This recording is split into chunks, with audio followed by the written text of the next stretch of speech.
Come back خبروں کے سلسلے کو دوبارہ سے آگے بڑھائیں گے اور آپ کو بتائیں گے کہ چیئرمین سینیٹ صادق سنجرانی نے کہا کہ پاکستان اور سعودی عرب کے درمیان خوشگوار تعلقات استوار ہیں۔ دونوں ممالک نے آزمائش کی ہر گھڑی میں ہمیشہ ایک دوسرے کا ساتھ دیا ہے۔ پاکستان میں تعینات سعودی سفیر سے گفتگو کرتے ہوئے انہوں نے کہا کہ دونوں ملکوں نے عالمی امور اور مسائل پر ہمیشہ باہمی مشاورت سے کام کیا ہے۔ پاکستانی پارلیمان بالخصوص ایوان بالا اس عزم کا اعادہ کرتی ہے کہ سعودی عرب میں مقدس مقامات کے تحفظ کے لیے کسی بھی قربانی سے دریغ نہیں کیا جائے گا۔ چیئرمین سینیٹ نے کہا کہ ہم سعودی عرب کو کبھی فراموش نہیں کر سکتے کیونکہ اس نے مشکل کی ہر گھڑی میں پاکستان کا ساتھ دیا ہے۔ انہوں نے کہا کہ پاکستان اسرائیل کو کبھی تسلیم نہیں کر سکتا۔ نواز شریف کا فضل الرحمان سے رابطہ، مشترکہ حکمت عملی کے ساتھ چلنے پر اتفاق، بھرپور اپوزیشن کا کردار ادا کرنے کی یقین دہانی کروا دی گئی۔ سابق وزیر اعظم نواز شریف اور سربراہ JUI مولانا فضل الرحمان میں ٹیلی فونک رابطے میں مشترکہ حکمت عملی کے ساتھ چلنے پر اتفاق ہوا۔ میاں نواز شریف کا کہنا تھا کہ حکومت کے ساتھ بیٹھنا ہمارے حکومت کے خلاف موقف کی نفی ہے۔ مشترکہ حکمت عملی طے کریں گے، آئندہ شکایت کا موقع نہیں ملے گا۔ ذرائع کے مطابق مولانا فضل الرحمان نے نواز شریف کو نیب پیشیاں نہ بھگتنے کا مشورہ دیا۔ مولانا فضل الرحمان کا کہنا تھا کہ پیشی سے انکار کیا جائے اور جیل بھرو تحریک شروع کی جائے۔ آگے بڑھتے ہوئے آپ کو بتاتے چلیں کہ وزیر توانائی عمر ایوب نے کہا ہے IPPs کے ساتھ طے پانے والے معاہدے سے ملک میں بجلی کی پیداواری لاگت میں کمی آئے گی اور تقسیم کا نظام بھی بہتر ہوگا۔ اسلام آباد میں توانائی بارے وزیر اعظم کے معاون خصوصی شہزاد قاسم کی ہمراہ پریس کانفرنس سے خطاب کرتے ہوئے انہوں نے کہا کہ حکومت توانائی کے شعبے میں اصلاحات متعارف کروا رہی ہے تاکہ ملک میں 70% بجلی مقامی سطح پر پیدا کی جا سکے۔ وزیر توانائی کا کہنا تھا کہ حکومت ملک میں توانائی کے قابل تجدید اور متبادل ذرائع کے فروغ کے لیے کوشاں ہے۔ ان کا کہنا تھا کہ توانائی سیکٹر سابق حکومتوں کی غلط پالیسیوں کی وجہ سے خراب ہوا۔ اپوزیشن اس لیے چلا رہی ہے، ہماری حکومت ہر شعبے میں کارکردگی دکھا رہی ہے۔ ملک کے وسیع تر مفاد میں IPPs نے ہمارے بات مان لی۔ عمر ایوب نے بتایا کہ بجلی ٹیرف میں کمی اصلاحات کی بنیادی جز ہے۔ نجی شعبے نے خوش دلی سے ہمارے مطالبات تسلیم کیے۔ تعلیمی اداروں میں طلباء کی ہراسگی کے خلاف تحفظ کا بل سینٹ میں پیش۔ ہراسگی پر بڑی سزا میں جبری ریٹائرمنٹ، ملازمت سے برطرفی، عہدے کا درجہ کم کر دینے کی سزا رکھی گئی۔ تعلیمی اداروں میں طلباء کی ہراسگی کے خلاف تحفظ کے بل میں کہا گیا کہ ہراسگی کے جرم کے ارتکاب کے 7 دنوں کے اندر شکایت درج کی جائے۔ زبردستی ہراسگی، تشدد، بد اخلاقی اور اختیارات کے غلط استعمال سے متعلق تحریری شکایت پیش کی جائے گی اور گواہان کی موجودگی میں ان کی فہرست پیش کی جائے گی۔ مدرسے، school, college, tuition centre, vocational اداروں کی ہراسگی کی شکایت ڈپٹی کمشنر کے پاس درج کی جائے گی، جبکہ جامعات ہائر ایجوکیشن کمیشن کے تعلیمی اداروں کی شکایت چیئرمین ہائر ایجوکیشن کمیشن کو دی جائے گی۔ ہراسگی کی شکایات کو 30 روز کے اندر نمٹانا ہوگا اور ڈپٹی کمشنر انکوائری کمیٹی تشکیل دے گا۔ انکوائری کمیٹی نے اگر متعلقہ شخص کو ہراسگی کا مرتکب پایا تو سزا بھی وہی تجویز کرے گی۔ بل میں کہا گیا کہ ڈانٹ ٹپٹ، ترقی اور انکریمنٹ روکنا متاثرہ شخص کو معاوضہ چھوٹی سزا میں شامل ہیں، جبکہ ہراسگی پر بڑی سزا میں جبری ریٹائرمنٹ، ملازمت سے برطرفی اور عہدے کا درجہ کم کر دینے کی سزا رکھی گئی ہے۔ آگے بڑھتے ہوئے آپ کو بتاتے چلے لاہور میں چالانوں کی سینچری مکمل کرنے والا رکشہ پکڑا گیا۔ ٹریفک پولیس کے مطابق پکڑے جانے والے رکشے پر ٹریفک قوانین کی خلاف ورزی پر 100 الیکٹرک چالان ہوئے تھے۔ ترجمان کا کہنا ہے کہ ایسی ہی ایک کارروائی کے دوران ٹریفک وارڈن نے وطین چوک ڈیفنس میں ایک رکشے کو روک کر چیک کیا تو اس کے خلاف 100 چالان نکلے جو مختلف اوقات میں سیف سٹی کے کیمروں سے لیے گئے تھے۔ ترجمان نے بتایا کہ 100 چالانوں کے نادہندہ رکشے کے کاغذات قبضے میں لے لیے گئے ہیں۔ انہوں نے کہا کہ ٹریفک قوانین کی خلاف ورزیوں پر چالان نادہندہ گاڑیوں کے خلاف ٹریفک پولیس اور سیف سٹی کی مشترکہ کارروائیاں جاری ہیں۔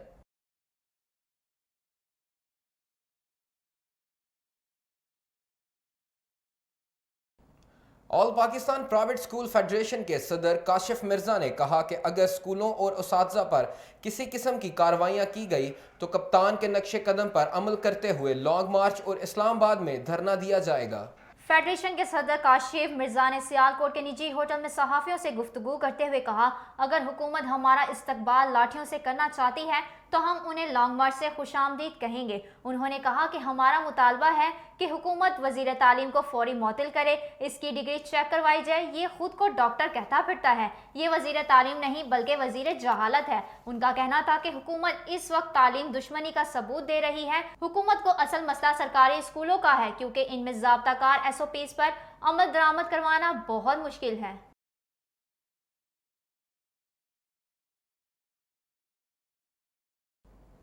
بات کریں گے عالمی وبا کرونا وائرس کی، تو پاکستان میں کرونا سے مزید 10 اموات ہوئیں، 478 نئے کیسز رپورٹ ہوئے، ہلاکتوں کی مجموعی تعداد 6184 ہو گئی۔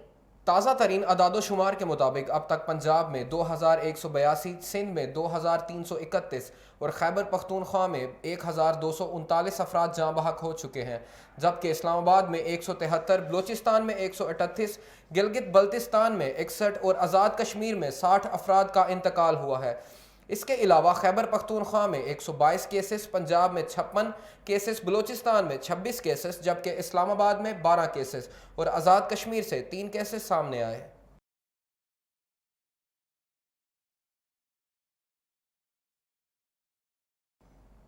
کاموکی میں نامعلوم افراد کی فائرنگ سے ہلاک ہونے والے خواجہ سرا عثمان پیا کی ڈیڈ باڈی پوسٹ مارٹم کے بعد اس کے گروہ کے حوالے کر دی گئی ہے۔ عثمان پیا کے قتل کا مقدمہ ضلعی گروہ ثانیہ رانا کی درخواست پر درج کر لیا گیا ہے۔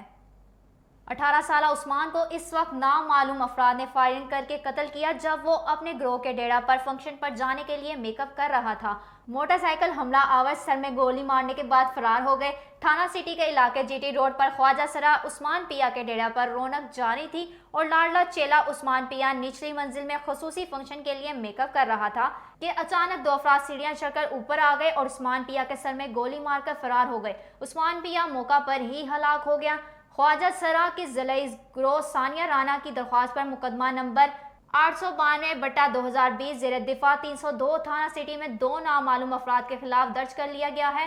خواجہ سرا کا کہنا ہے کہ اگر ان کے ساتھی کے قاتل گرفتار نہ کیے گئے تو وہ CPO آفس میں احتجاج کریں گے۔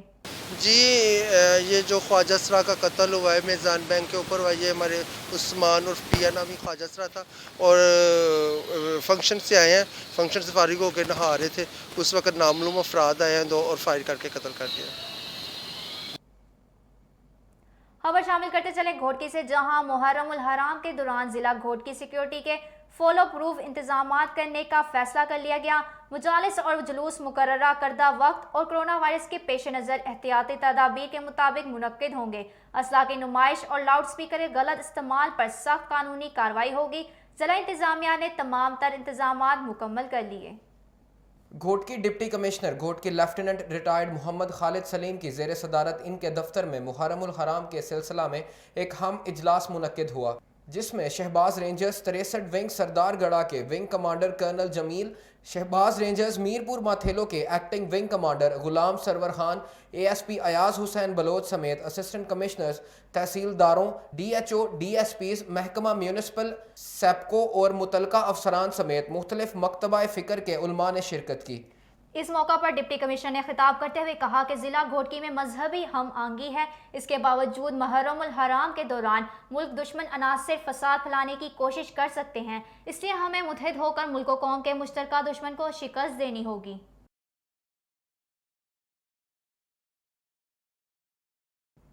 خبر شامل کرتے ہیں ڈیرہ بگٹی سے، جہاں پیر کو میں بجلی کا کرنٹ لگنے سے نوجوان جاں بحق، متوفی کو GDC کمپنی کے گیٹ نمبر 1 کے سامنے کرنٹ لگا۔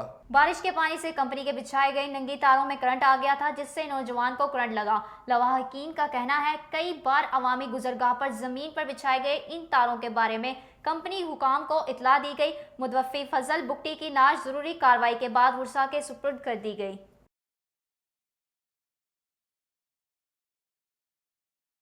آپ کو بتاتے چلیں، بالان شاخ سے جشن آزادی کی ریلی پاکستان تحریک انصاف کے سینئر رہنما میر حاکم علی جتک اور محمد افضل خان کی قیادت میں ایک شاندار جشن آزادی ریلی نکالی گئی۔ ریلی خان پور پل، جیلانی ٹاؤن، جناح روڈ، ڈیر اللہ یار روڈ، حاجی شبیر چوک سے ہوتی ہوئی گھنٹہ گر اوسا محمد میں جلسہ عام کی شکل اختیار کر گئی۔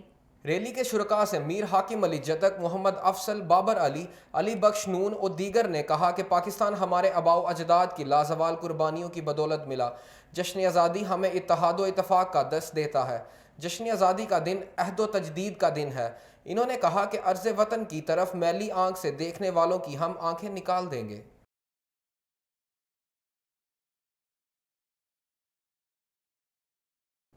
رخ کریں گے کھیلوں کے میدان کا۔ پاکستان اور انگلینڈ کے درمیان دوسرا ٹیسٹ ڈرا ہو گیا۔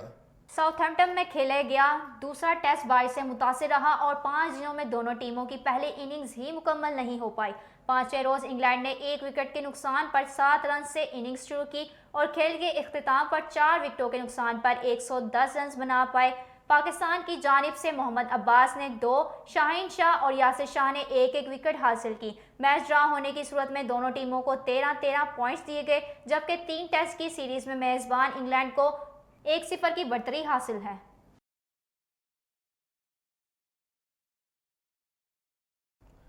راک اسٹوڈیو سے فی الوقت کے لیے اتنا ہی۔ مزید تفصیلات کے لیے وزٹ کیجیے ہماری ویب سائٹ urdu.rnnewshd.tv اور دیکھتے رہیے رگز نیوز۔ اسی کے ساتھ مجھے اسما گل اور مجھے محمد عمیر کو دیجیے اجازت۔ اللہ حافظ۔